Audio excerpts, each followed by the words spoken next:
ultimately leadership is different from leader. Yes. And leadership is about us, not about me. And the sooner I recognize us as a leader, and the sooner I empower and devolve that responsibility so that I'm supported and engaged within a really healthy community of practice, the better. I mean, it's as simple as that.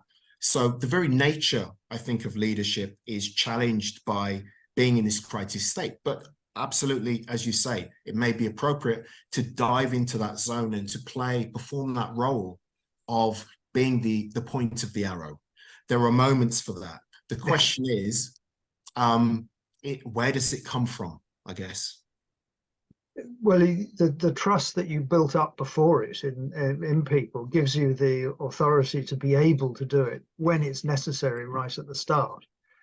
But then, as you say, you quickly have to become part of that community practice of leadership rather than the leader. You need the leader at the beginning to get the ball rolling in the crisis, get people through that horrible moment when everything's going wrong.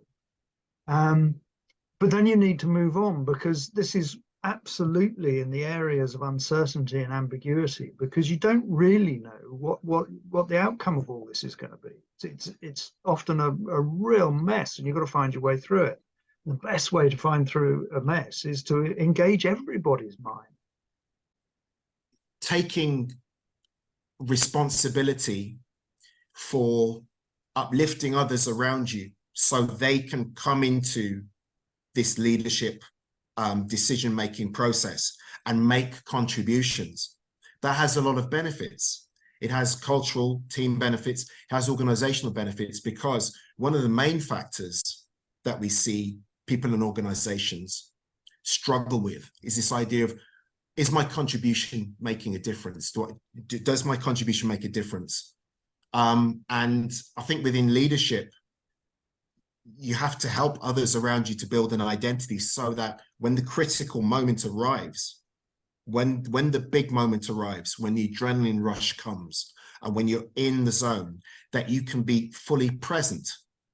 And like you say, that comes with trust and be able to delegate.